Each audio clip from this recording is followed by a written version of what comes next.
Hello' everyone, কি খবৰ তোমালোকৰ? আশা কৰোঁ তোমালোক সকলোৱে ভালে আছা। তো যিহেতু জুন মাহ আহি গ'ল, সকলোৰে নিশ্চয় প্ৰথম গোট পৰীক্ষা অৰ্থাৎ ফাৰ্ষ্ট ইউনিট টেষ্ট আৰম্ভ হ'ব। প্ৰতিটো ডিষ্ট্ৰিক্টতেই এই পৰীক্ষাটো আৰম্ভ হ'ব। যদিও প্ৰত্যেকটো ডিষ্ট্ৰিক্টতে চিলেবাছ নিমিলিবও পাৰে, তথাপি এই লাইট যিটো চেপ্টাৰ অৰ্থাৎ পোহৰৰ যিটো চেপ্টাৰ, এইটো মোৰ মতে, মই জনামতে নিশ্চিত সকলো ডিষ্ট্ৰিক্টতেই কিজানি থাকিব। এতিয়া চোৱা,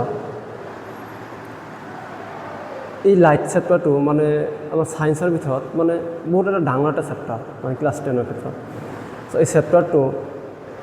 মূল বস্তুখিনি, মূল কনচেপ্টখিনি আমি ভালদৰে বুজিবলৈ যত্ন কৰিম। যদিও কিছুমানে এইটোৰ বিষয়ে মানে এই পোহৰৰ যিবিলাক প্ৰতিফলন, প্ৰতিহৰণ, তাৰ বিষয়ে বহুত এটা মানে ভালদৰে বুজি নাপায়। কেনেদৰে আমি চিত্ৰ আঁকিম, কেনেদৰে আমি অংক কৰিম,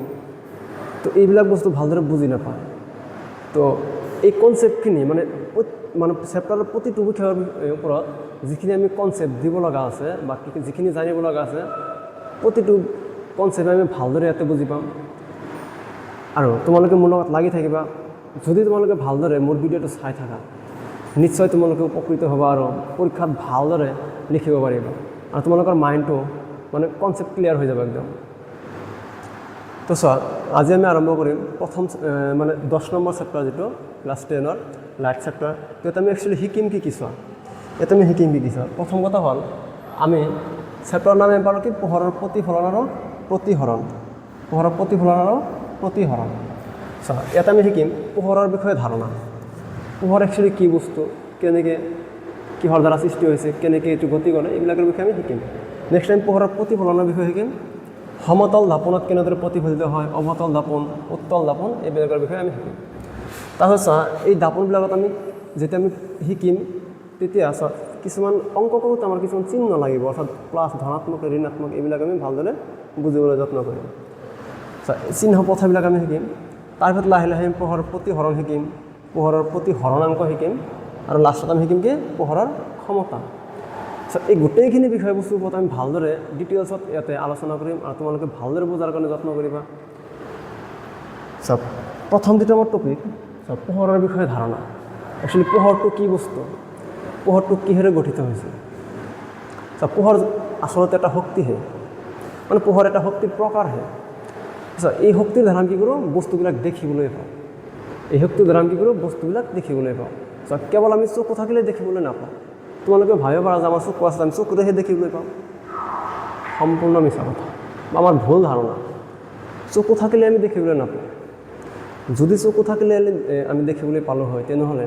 ৰাতি যেতিয়া অন্ধকাৰ হৈ যায়, যেতিয়া লাইটবিলাক আমি নিদিওঁ, তেতিয়া আমি দেখা নাপাওঁ। তেতিয়াওতো আমাৰ চকু আছে নহয়, তেতিয়া আমি দেখা নাপাওঁ। তো মূল কথাটো হ'ল, চকুৰ কাৰণে আমি দেখা নাপাওঁ,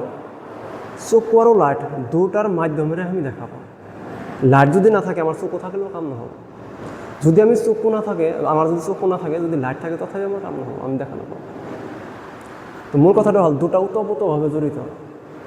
লাইট নাথাকিলেও আমি দেখা নাপাম, চকু নাথাকিলেও আমি দেখা নাপাম। এতিয়া চোৱা, এই যিটো পোহৰ শক্তি, এইটো একচুৱেলি কিহেৰে গঠিত হৈছে, এইটো কি বস্তু।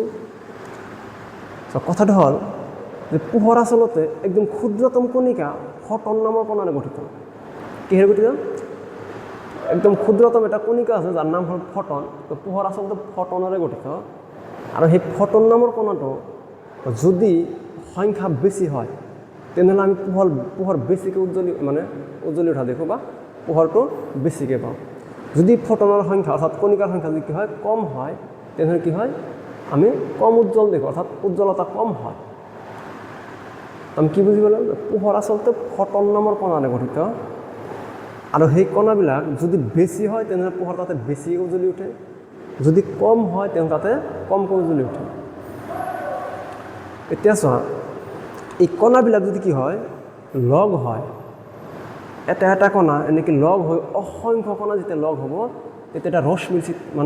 গঠন কৰে। ৰশ্মি, যাক আমি কিৰণ বা বিকিৰণ বুলিও ক'ব পাৰোঁ। তো চোৱা, এনেকৈ হ'ব তাৰমানে, ধৰা হ'ল ইয়াতে এটা কণিকা আছে, ইয়াতে এটা কণিকা আছে, ইয়াতে এটা কণিকা আছে, এনেকৈ অসংখ্য কণিকা যেতিয়া লগ হ'ব নহয়, অসংখ্য কণিকা লগ হৈ কি হ'ব, এটা ৰশ্মি চিত্ৰ, ৰশ্মিৰ নিচিনা এনেকৈ এটা সৰল ৰেখা গঠন কৰিব। চোৱা, এনেকৈ এটা ৰশ্মি গ্ৰহণ কৰিব। এতিয়া চোৱা, এই যেটো ৰশ্মি এই ৰশ্মিটো সদায় কি হয় সৰল ৰেখাৰে গতি কৰে মানে একদম চিধা চিধি গতি কৰে পোনপটীয়াকৈ গতি কৰে অলপ বেকা নহয় কি হয় একদম পোনপটীয়াকৈ গতি কৰে যিফালে যাব একদম চিধা চিধি যাব বেকা হয় না যে এনেকে এনেকে গুচি গ'ল ডাইৰেক্ট এনেকে নহয় বা এনেকে গুচি গ'ল এনেকে নহয় কি হ'ব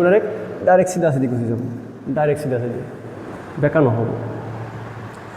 পোহৰে যে সৰল ৰেখাৰে গতি কৰে অৰ্থাৎ একদম চিধা চিধিকে গতি কৰে এটা আমি কেনেকৈ বুজি পাম এইটো বুজিবলৈ হ'লে চোৱা যদি আমি কিবা এটা বস্তু ইয়াতে ৰাখোঁ মানে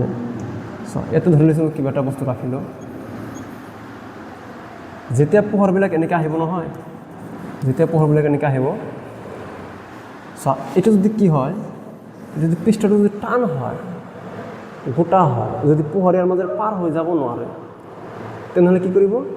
ইয়াতে আহি পোহৰ পৰিব পোহৰ এইফালে পাৰ হ'ব নোৱাৰে তো কি কৰিব ইয়াতে কি কৰিব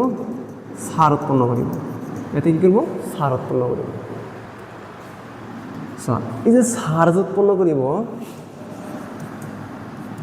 এই যে ছাৰ যে উৎপন্ন কৰিব এই ছাৰ দ্বাৰা আমি বুজি পাম যে পোহৰ আচলতে সৰল ৰেখাৰে আহিছিল অৰ্থাৎ সৰল ৰৈখিকভাৱে গতি কৰিছিল আৰু ইয়াতে আহি খুন্দা খাইছে পাৰ হ'ব পৰা নাই যাৰ কাৰণে কি হৈছে এইফালে কি হৈছে ছাৰ সৃষ্টি কৰিছে যদি এইটো বেকাকৈ আহিলে হয় তেনেহ'লে কি হ'ব ইয়াতে আহি এনেকৈ আহিলে হয় তেনেহ'লে ইয়াতে ছাৰ উৎপন্ন নহ'ব ইয়াত এনেকৈ আহিব ইয়াতে ছাৰ উৎপন্ন নহ'ব গতিকে যদি ছাৰ উৎপন্ন হৈছে তাৰমানে আমি গম পাম যে এইটো কি সৰল ৰেখাৰে গতি কৰিছে আৰু সদায় ছাৰ উৎপন্ন হ'বই ইফালে যদি পোহৰ আহিছে এইফালে যদি একো নাই যদি পোহৰ চোহৰ নাই তেনেহ'লে কি হ'ব এইফালে আহিলে ছাৰ উৎপন্ন হ'ব তাৰমানে চোৱা এনেকুৱা বস্তু এইটো কলমৰ কথাই কৈছোঁ মই এইফালৰ পৰা পোহৰ আহি আছে ইয়াতে আহি পোহৰ খুন্দা খাব তো এইটো পোহৰ পাৰ হৈ যাব নোৱাৰিব যদি পাৰ হৈ যাব নোৱাৰিব তাৰমানে কি হ'ব এইটো এইফালে ভূমিত কি হ'ব ছাৰ সৃষ্টি কৰিব ভূমিত যিহেতু ছাৰ সৃষ্টি কৰিব তাৰমানে আমি বুজি পাম কি পোহৰটো কি সৰল ৰেখাৰে গতি কৰি আহি আছে অৰ্থাৎ বস্তু এটাৰ ছাৰ দ্বাৰাই আমি গম পাম যে পোহৰে যে সৰল ৰেখাৰে গতি কৰে এইটো এটা উদাহৰণ তো আশা কৰোঁ তোমালোকে নিশ্চয় বুজি পাইছা আৰু এটা কথা চোৱা কেতিয়াবা এনেকুৱা হয় যে বহুত ডাঙৰ এটা বস্তু কিন্তু পোহৰ পৰিছে কি হৈছে ছাঁটো সৰু হৈছে এইটো মনত ৰাখিব কথাটো যে যিমানে ডাঙৰ বস্তু নহওক কিয় যদি এইটো ভূমিৰ পৰা বেছি উচ্চতাত থাকে বহুত বেছি উচ্চতাত থাকে তেনেহ'লে তাৰ কি হয় ছাঁটো ক্ষুদ্ৰ হয় বা সৰু হয় যিমানে ভূমিৰ কাষ চাপিব সিমানে ছাঁটো কি হ'ব বেছিকৈ পৰিব মানে এইটো সমান হ'বলৈ যত্ন কৰিব লাহে একদম কাষত থাকে ধৰক এইটো ভূমি ইয়াতে আহিছে গতিকে কি হ'ব এইটো সমানভাৱে ছাঁ পৰিব যিমানো ওপৰত উঠাম সিমানে কি হ'ব লাহে লাহে ছাঁৰ পৰিমাণটো কমি যাব কিয় কমি যায় তাৰো এটা কাৰণ আছে চোৱা কেনেকৈ কমি যায় চোৱা অলপ মনোযোগ দিবা চোৱা তাৰমানে এনেকুৱা কথা মই ধৰি লৈছোঁ যে ইয়াতে বস্তু এটা আছে ওপৰৰ পৰা পোহৰ আহি আছে এনেতে পোহৰ আহি আছে চোৱা গোটেইখিনি পোহৰটো কেৱল এইফালেদি নাহে ইফালেদি আহিব অলপ তো কি হ'ব কিছুমান সময়ত লাহে এনেদৰে কি হ'ব অলপ বেকা হ'ব বুজি পাইছে না কথাটো এনেদৰে ছাইডেদি আহিব পোহৰ যদি ছাইডেদি আহিব যিটো ওপৰত উঠিব নহয় লাহে এইটো কি হ'ব যিমান দূৰত্ব বাঢ়িব সিমান কি হ'ব তাৰ যিটো ছাঁ সেইটো কি হ'ব সৰু হৈ থাকিব যিমান ভূমিৰ কাষ চাপিব সিমান কি হ'ব সমান হ'বলৈ যত্ন কৰিব ইয়াতকৈ কেতিয়াবা কি হ'ব চোৱা এনেকুৱাও হয় কেতিয়াবা কি হয় ডাঙৰ হৈ যায় ছাঁ এইটো পোহৰৰ এংগল হিচাপে হ'ব ঠিক আছে কোণ হিচাপে হ'ব যি হওক চোৱা এতিয়া কথাটো হ'ল আমি কি বুজি পালোঁ যে পোহৰে সৰল ৰেখাৰে গতি কৰে কেনেকৈ গতি কৰে সৰল ৰেখাৰে আৰু তুমি বুজি পাম কেনেকৈ বস্তু এটাৰ ছাঁৰ জৰিয়তে মানে বস্তু এটা ছাঁৰ দ্বাৰা আমি গম পাম এতিয়া চোৱা যিখিনি শিকিলোঁ চোৱাচোন পোহৰ আচলতে কি ফটন নামৰ কণাৰে গঠিত কণাৰ পৰিমাণ বেছি হ'লে কি হ'ব পোহৰ বেছিকৈ উজ্জ্বল হয় আৰু কম হ'লে কমকৈ উজ্জ্বল হয় নেক্সট কি হৈছে অসংখ্য কণাৰ সমষ্টিক বিকিৰণ বা ৰশ্মি বোলে অসংখ্য কণা যেনেকৈ এনেকৈ কণাবিলাক একেলগ হৈ কি হ'ব এটা ধুনীয়াকৈ এটা কি হ'ব ৰশ্মি গঠন কৰিব নেক্সট চোৱা এই যে বায়ু অৰ্থাৎ এই যে বায়ুমণ্ডল বা শূন্য স্থান তাতে যিটো পোহৰৰ ধ্ৰুতি মানে পোহৰ কিমান স্পীডত গতি কৰে সেই যিটো ধ্ৰুতি সেই ধ্ৰুতিটো কিমান হ'ব আটাইতকৈ বেছি আৰু 3 × 10⁸ মিটাৰ পাৰ ছেকেণ্ড মানে 1 ছেকেণ্ডত 3 × 10⁸ মিটাৰ গতি কৰে পোহৰে 1 ছেকেণ্ডত ইমান স্পীডত গতি কৰে শূন্য স্থানত পোহৰৰ গতিবেগ বা ধ্ৰুতি আটাইতকৈ বেছি এতিয়া চোৱা অৰ্থাৎ আমি কি বুজিবলৈ যে পোহৰ যদিও এটা শক্তি কিন্তু ই এটা কি কণিকাৰে গঠিত আৰু এই কণিকাবিলাক ফটন নামৰ কণা এতিয়া চোৱা যেহেতু এইবিলাকে এটা ৰশ্মি গঠন কৰিছে তো আমি অট'মেটিকলি আমি ক'ব পাৰিম যে পোহৰ আচলতে কি পোহৰ আচলতে হৈছে বিদ্যুৎ চুম্বকীয় বিকিৰণ পোহৰ আচলতে কি যে পোহৰ হৈছে বিদ্যুৎ চুম্বকীয় বিকিৰণ যেটো এটা বস্তুত প্ৰতিফলিত হোৱাৰ পিছত বা হোৱাৰ ফলত সেই বস্তুটো আমি কি কৰোঁ আমাৰ চকুৱে প্ৰত্যক্ষ কৰে বা দেখা পায় কি কৈছোঁ বুজি পাইছা নিশ্চয় তাৰমানে পোহৰ যেতিয়া বস্তু মানে আহিব কোনো এটা উৎসৰ পৰা বা সূৰ্যৰ পৰা হওক বা লাইটৰ পৰা হওক যেতিয়া পোহৰ আহিব আহিলে কোনো এটা বস্তুত প্ৰতিফলিত হ'ব মানে কোনো এটা বস্তুত পৰি সেইটো খুন্দা খাব খুন্দা খাই কিব সেই বস্তুটোৰ মানে সেই খুন্দা খোৱা যিটো ৰশ্মি সেইটো আমাৰ চকুত পৰিব তাৰপিছত আমি সেই বস্তুটো দেখা পাম মানে তোমালোকে যে মুখ চাই আছা বা মুখখন যে চাই আছা এনেই চোৱা নাই তাৰমানে পোহৰৰ ৰশ্মিবিলাক মোৰ শৰীৰত আহি পৰিছে বা মূৰত আহি পৰিছে প্ৰত্যেকটো অংশত আহি পৰিছে পৰাৰ পিছত এইটো প্ৰতিফলিত হৈছে মানে এইটো কি হৈছে উভতি গৈছে এনেকৈ তোমাৰ ফালে উভতি গৈছে আৰু সেই উভতি যোৱাৰ ৰশ্মিটো তোমাৰ চকুত পৰিছে যাৰ কাৰণে তুমি মোক দেখা পাইছা বা বোৰ্ডখন দেখা পাইছা নিশ্চয় তোমালোকৰ এইখিনি ক্লিয়াৰ হ'ল এতিয়া চোৱা কি কৈছে পোহৰ সদায় সৰল ৰেখাৰে গতি কৰে মনত ৰাখিবা নেক্সট চোৱা পোহৰৰ প্ৰতিফলন পোহৰ কেনেকৈ প্ৰতিফলিত হয় একচুৱেলি এইটো কি বস্তু অলপ আগতে আমি কি ক'লোঁ যে পোহৰ যেতিয়া আহিব এটা পৃষ্ঠত পৰিব যদি এইটো পাৰ হ'ব নোৱাৰে তেনেহ'লে এইটো খুন্দা খাই ঘূৰি যাব পোহৰ আহি আছে সিফালৰ পৰা আহি আছে বা যিফালৰ পৰাই নাহক কিয় পোহৰ আহি আছে কোনো এটা পৃষ্ঠত খুন্দা খাইছে মানে কোনো এটা পৃষ্ঠত আহি পৰিছে তো পাৰ হ'ব পৰা নাই তেনেহ'লে কি হ'ব এইটো খুন্দা খাই ঘূৰি আহিব সিফালৰ পৰা পোহৰ আহি আছে মোৰ শৰীৰত পৰিছে মোৰ শৰীৰটো পাৰ হৈ পোহৰটো যাব পৰা নাই ঠিক আছে তেনেকৈ হৈছে পোহৰ কৈছে খুন্দা খাই ঘূৰি গৈছে এই যে পোহৰ যে কোনো এটা পৃষ্ঠৰ পৰা আহি বা কোনো এটা মাধ্যমৰ পৰা আহি মোৰ পৃষ্ঠত বা মোৰ ওপৰত পৰিল আকৌ খুন্দা খাই যে ঘূৰি গ'ল এই যিটো পৰিঘটনা এই পৰিঘটনাটোক কোৱা হয় পোহৰৰ প্ৰতিফলন নিশ্চয় তোমালোকে বুজি পালা যে কোনো এটা মাধ্যমৰ পৰা পোহৰ আহি আছে অহাৰ পিছত আন এটা মাধ্যমত পৰিব কি কৰিব পৰাৰ পিছত তাতে পোহৰটো খুন্দা খাই ঘূৰি আকৌ আগৰ মাধ্যমলৈ ঘূৰি যাব পোহৰ আহি আছে এইটোত খুন্দা খাইছে খুন্দা খাই আকৌ ইফালে ঘূৰিব ইয়াক কি কোৱা হ'ব পোহৰৰ প্ৰতিফলন তো আমি কি লিখিছোঁ চোৱা পোহৰ এটা মাধ্যমৰ পৰা আহি আন এটা মাধ্যমত পৰি খুন্দা খায় ঠিক আছে পুনৰ আগৰ মাধ্যমলৈ ঘূৰি যোৱা পৰিঘটনাত কি কোৱা হয় পোহৰৰ প্ৰতিফলন বোলে এতিয়া চোৱা প্ৰতিফলনৰ কিছুমান নিয়ম আছে প্ৰতিফলনৰ দুটা সূত্ৰ আছে অৰ্থাৎ নিয়ম আছে অলপ ভালদৰে মনোযোগ সহকাৰে বুজাৰ যত্ন কৰিবা চোৱা পোহৰ কি কৰিছে ধৰি লৈছোঁ এইটো এটা দাপোন আৰু চাওঁ দাপোন আৰু এটা কথা কওঁ এই যে দাপোন আৰু যিটো তোমালোকৰ স্বচ্ছ মাধ্যম বা কাঁচ বুলি কোৱা হয় দুটাৰ মাজত অলপ পাৰ্থক্য আছে চোৱা এটা কাঁচ যে আছে কাঁচত বা গ্লাছত যদি আমি কি কৰোঁ ছাইডত যদি এনেকৈ ৰং কৰি দিওঁ তেনেহ'লে তাক কি কোৱা হ'ব দাপোন বুলি কোৱা হ'ব আৰু যদি ছাইডত যদি ৰং কৰা নাথাকে তেনেহ'লে তাক কি কোৱা হ'ব স্বচ্ছ মাধ্যম বা কাঁচ বুলি আমি ক'ম যদি ছাইডত ৰং কৰা থাকে মানে এটা ছাইড এইটো ছাইডত ধৰা হ'ল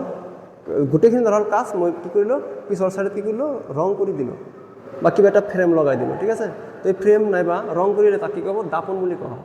মানে ইয়াতে পোহৰ আহিলে পাৰ হ'ব নোৱাৰে বা আকৌ খুন্দা খাই ঘূৰি যাব কথাটো নিশ্চয় বুজি পালা চোৱা যেতিয়া আমি এটা দাপোনত মানে সমতল দাপোনত দাপোনৰ বহুতো প্ৰকাৰ আছে তাৰ মাজতে সমতল মানে যিটো স্বচ্ছ মাধ্যম স্বচ্ছ নহয় যিটো আমাৰ দাপোন হ'ল সমতল দাপোন যিটো আমি মুখ চাওঁ ঠিক আছে মানে তোমালোকে যে বিশেষকৈ ছোৱালীবিলাকে বেছিকৈ চাই মেকআপ চেকআপ কৰিব লাগে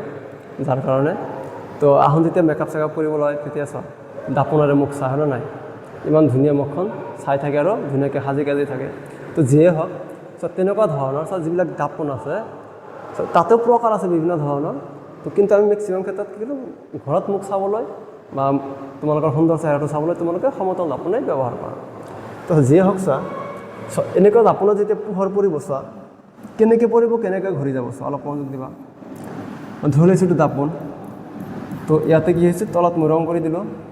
তো তলত ৰং কৰি দিলোঁ মানে ওপৰৰ পৰা পোহৰ আহিব ঠিক আছে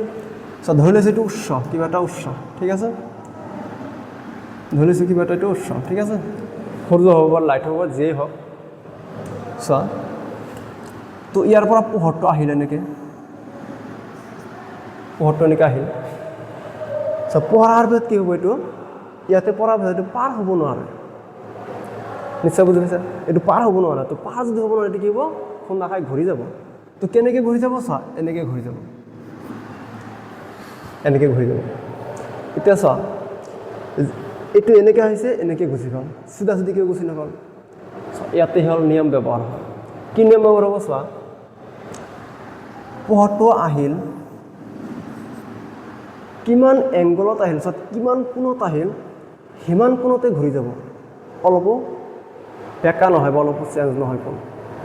কি কৈছোঁ পোহৰ যিমান ডিগ্ৰী কোণত আহিব সিমান ডিগ্ৰী কোণত এনেকৈ ঘূৰি যাব এতিয়া চোৱা এই কিমান ডিগ্ৰী কোণত আহিছে আমি কেনেকৈ গম পাম য'ত আহি পোহৰটো পৰিব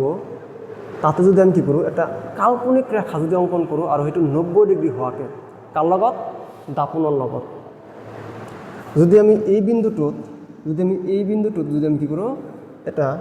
লম্ব ৰেখা টানো কাল্পনিকভাৱে যদি আমি এটা লম্ব ৰেখা টানো কাল্পনিকভাৱে এনেদৰে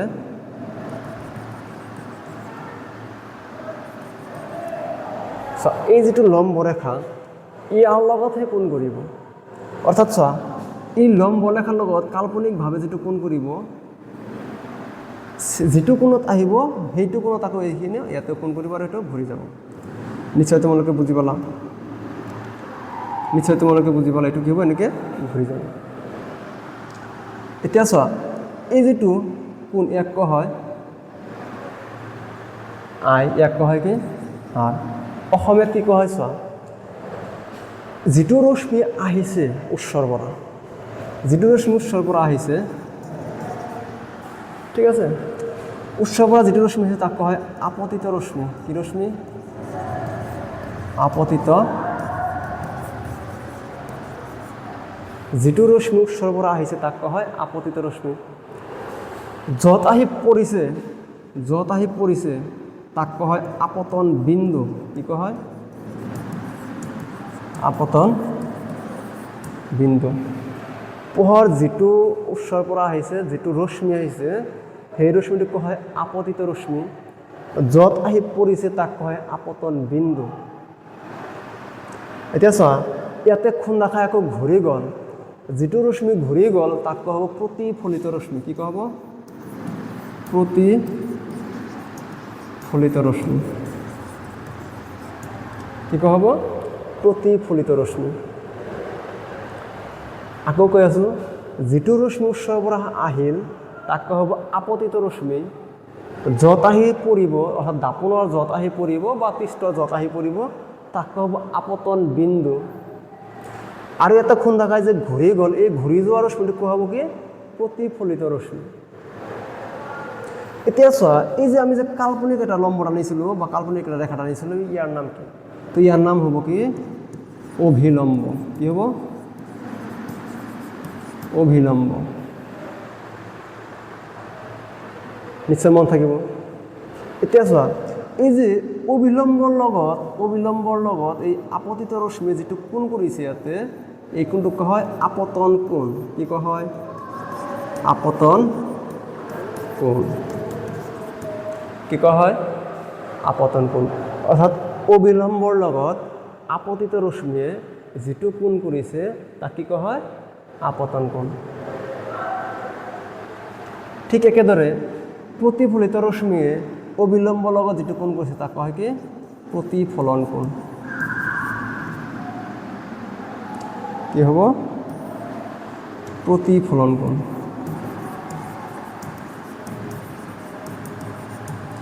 কি হ'ব প্ৰতিফলন কোণ তো অলপ ভালদৰে মনোযোগ দিবা পোহৰ ৰশ্মি যে আহিল যিটো ৰশ্মি আহিল তাক কোৱা হ'ব কি আপতিত ৰশ্মি দাপোনৰ বা পৃষ্ঠৰ য'ত আহি ৰশ্মিটো পৰিব তাক কোৱা হ'ব আপতন বিন্দু ইয়াতে খুন্দা খাই যিটো ৰশ্মি ঘূৰি গ'ল তাক কোৱা হ'ব কি প্ৰতিফলিত ৰশ্মি এতিয়া এই আপতন বিন্দুত যদি আমি এটা লম্ব ৰেখা টানো কল্পনা কৰোঁ তেনেহ'লে তাক কোৱা হ'ব কি অভিলম্ব আৰু এই অভিলম্বৰ লগত আপতিত ৰশ্মি যিটো কোণ কৰিব তাক কোৱা হ'ব কি আপতন কোণ এই অভিলম্বৰ লগত প্ৰতিফলিত ৰশ্মিয়ে যিটো কোণ কৰিব তাক কোৱা হ'ব কি প্ৰতিফলন কোণ নিশ্চয় তোমালোকে বুজি পালা ভালদৰে এতিয়া চব পৰীক্ষাত আহিলে তোমালোকে লিখিব পাৰিবা নিশ্চয় এতিয়া চোৱা এই যে ইয়াতে আপতন কোণ আৰু প্ৰতিফলন কোণ যে এই দুটা সদায় সমান হয় এইটো মনত ৰাখিবা আৰু ইয়াতে তোমালোকৰ এটা কনচেপচুৱেল কুৱেশ্যন আহিব পাৰে পৰীক্ষাত কি কৈছোঁ আপতন কোণ আৰু প্ৰতিফলন কোণ কি হয় সদায় সমান হয় এইটো হ'ল এটা সূত্ৰ বা নিয়ম প্ৰতিফলনৰ নিয়ম তোমাদের কি অর্থাৎ এংগল আই ইকুয়াল টু কি হব angle R angle I equal to কি হব এংগল আর এই দুটা সদায় সমান angle I equal to angle R এইটো সদায় সমান হ'ব অর্থাৎ চোৱা ইয়াতে যদি 10 ডিগ্ৰী হয় তেনেহ'লে ইয়াতে 10 ডিগ্ৰী হ'ব ইয়াতে যদি 20 ডিগ্ৰী হয় তেনেহ'লে ইয়াতে কি হ'ব 20 ডিগ্ৰী হ'ব অৰ্থাৎ ইয়াতে যিমান ডিগ্ৰী হ'ব ইয়াতে সিমান ডিগ্ৰী হ'ব মানে যিমান ডিগ্ৰী কোণত এইটো আহিব সিমান ডিগ্ৰী কোণত এইটো কি হ'ব উভতি যাব বা ঘূৰি যাব এতিয়া চোৱা কুৱেশ্যনটো কেনেকৈ আহিব পৰীক্ষাত অলপ ভালদৰে বুজাৰ যত্ন কৰা কুৱেশ্যনটো কেনেদৰে আহিব পৰীক্ষাত চোৱা অলপ ভালদৰে বুজিবলৈ যত্ন কৰিবা চোৱা মই আকৌ আঁকি আছোঁ অলপ ভালদৰে বুজিবলৈ যত্ন কৰিবা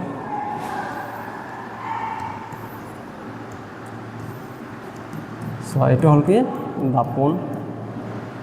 এইটো পোহৰ আহিছে এইটো এনেকৈ পাৰ হৈ গৈছে আৰু এতিয়া আমি কি কৰিছোঁ মনে মনে অবিলম্ব এটা আঁকি দিলোঁ এতিয়া চোৱা এইটো কি হ'ব এইটো হ'ব কি এইটো হ'ব আই এইটো হ'ব কি আর কি বুজি পালোঁ আমি angle I equal to angle R অর্থাৎ আই আৰু আৰ কি হ'ব সদায় সমান হ'ব এতিয়া চোৱা পৰীক্ষাত কুৱেশ্যন কেনেদৰে আহিব চোৱা যদি এই যিটো দাপোন আছে এই দাপোনৰ লগত এই যিটো আপতিত ৰশ্মি আছে এই আপতিত ৰশ্মিয়ে যদি ইয়াতে 30 ডিগ্ৰী কোণ কৰে তেনেহ'লে এংগল আৰৰ মান কিমান হ'ব কি কুৱেশ্যন আহিল চোৱা অৰ্থাৎ চোৱা আপতিত ৰশ্মিয়ে দাপোনৰ লগত বা সমতলখনৰ লগত যদি 30 ডিগ্ৰী কোণ কৰে তেনেহ'লে প্ৰতিফলন কোণৰ মান কিমান কুৱেশ্যনটো আকৌ শুনিবা অলপ মনোযোগ দিবা আপতিত ৰশ্মিয়ে সমতলৰ লগত 30 ডিগ্ৰী কোণ কৰিলে প্ৰতিফলন কোণৰ মান কিমান হয় চ' অলৰেডি আমি বুজি পাইছোঁ যে প্ৰতিফলন কোণ আৰু আপতন কোণ দুটাই সমান অৰ্থাৎ আই আৰু আৰ দুটাই কি আই আৰু আৰ দুটাই সমান এটা কুৱেশ্যনটো অলপ কনচেপচুৱেল যদি ডাইৰেক্ট কুৱেশ্যন দিলা হয় যে আপতন কোণৰ মান ইমান তো প্ৰতিফলন কোণৰ মান কিমান হ'ব তোমালোকে ডাইৰেক্ট কৈ দিলা সমান যিহেতু সমানেই হ'ব এইটো যদি 30 হয় এইটো 30 এইটো 20 হ'লে এইটো 20 এইটো 10 হ'লে এইটো 10 এতিয়া কথাটো হ'ল চোৱা আমাৰ কুৱেশ্যনটো অলপ কনচেপচুৱেল দিছে যদি এই কোণটো 30 ডিগ্ৰী হয় এই কোণটো যদি 30 ডিগ্ৰী হয় তেনেহ'লে আৰৰ মান কিমান চোৱা এইটো কি আহিছে লম্ব আঁকিছোঁ হয় নাই এইটো যদি লম্ব আঁকিছোঁ এই লম্বটোত কিমান ডিগ্ৰী কোণ থাকে 90 ডিগ্ৰী কোণ থাকে হয় নাই লম্বটোত কিমান ডিগ্ৰী কোণ থাকে 90 ডিগ্ৰী কোণ থাকে এতিয়া চোৱা ইয়াতে যদি মই এই 30টো বাদ দি দিওঁ এই 30টো বাদ দি দিওঁ কিমান হ'ল 60 থাকিল নহয় তাৰমানে আইৰ মান কিমান 60 তো আইৰ মান যদি 60 তাৰমানে কি আৰৰ মান কিমান হ'ব 60 হ'ব চিম্পল কথা সদায় আমি কি কৰিম এইটো যদি দিয়া থাকে আমি ভাবিম এইটোৰ লগত এইটো কিমান ডিগ্ৰী 90 ডিগ্ৰী তো 90 পৰা এই কোণটো আমি মাইনাস কৰি দিম এই কোণটো আমি মাইনাস কৰি দিম আমি আৰৰ মান পাই যাম যিমান হ'ব সিমানে আৰৰ মান নাইবা হঠাৎ কোশ্চেন এনেকুৱা আহিব পাৰে হঠাৎ যে কি আহিব পাৰে ইয়াতে এই কোণটো দিয়া থাকিল ধৰা হলে এইটো দিয়া হল 50 ডিগ্ৰী কোশ্চেন সুধিছে যে প্ৰতিফলিত ৰশ্মিয়ে যদি সমতলখনৰ লগত 50 ডিগ্ৰী কোণ কৰে তেনেহ'লে আপতন কোণৰ মান কিমান সেই একেই কথা 90 পৰা আমি 50 মাইনাস কৰিম এতিয়া এই 90 পৰা আমি 50 মাইনাস কৰিম তো 90 পৰা যেতিয়া 50 মাইনাস কৰিম তেতিয়া কি হ'ব ইয়াত আমি কিমান পাম 40 পাই যাম সিম্পল একদম সহজ তো নিশ্চয় তোমালোকে বুজি পালা এতিয়া চোৱা তো প্ৰথম নিয়ম আমি বুজি পালো যে আপতন কোণ আৰু প্ৰতিফলন কোণৰ মান কি হয় সদায় সমান হয় এতিয়া নেক্সট চোৱা আৰু এটা কথা চোৱা আপতিত ৰশ্মি যেটো আপতিত ৰশ্মি এই আপতিত ৰশ্মি প্ৰতিফলিত ৰশ্মি আৰু এই আপতন বিন্দুত আমি যেটো অভিলম্বত আনিছো এই তিনিওটা কি হৈছে এটা সমতলতে আছে অৰ্থাৎ এই পৃষ্ঠতে আছে এটো বাহিৰলৈ ওলাই অহা নাই হয় না এটো বাহিৰলৈ ওলাই অহা নাই কি কৈছে এটা পৃষ্ঠতে আছে কোন পৃষ্ঠ এই পৃষ্ঠ এই সমতল তো হেতু কোৱা হৈছে যে আপতিত ৰশ্মি প্ৰতিফলিত ৰশ্মি আৰু আপতন বিন্দুৰ তুলনা অভিলম্ব সদায় কি হয় একেখন সমতলত থাকে এটা সমতলতে থাকে এটো ওলাই নাহে মানে এটো এনেকে পহৰা হৈছে এনেকে ওলাই আহিছে এনেকে নহয় এনেকে পহৰা হৈছে এনেকে তাতেই আছে সমতলখনতে আছে ইয়াতে এটা পৃষ্ঠ থৈছো ওপৰৰ পৰা পহৰা হৈছে ইয়াতে আছে ওপৰত এইটো সমতলত আছে ঠিক তেনেকে নিশ্চয় তোমালোকে বুজি পালা তো কি হল ইয়াতে দুটাই নিয়ম আছে দুটাই সূত্র এটা হল কি আপতন কোণ আৰু প্ৰতিফলন কোণৰ মান সদায় কি হয় সমান হয় অৰ্থাৎ angle I equal to angle R হ'ব ঠিক একেদৰে আপতিত ৰশ্মি প্ৰতিফলিত ৰশ্মি আৰু আপতন বিন্দুৰ তুলনাত যেটো অবিলম্ব এটো কি হ'ব সদায় একেখন সমতলত থাকিব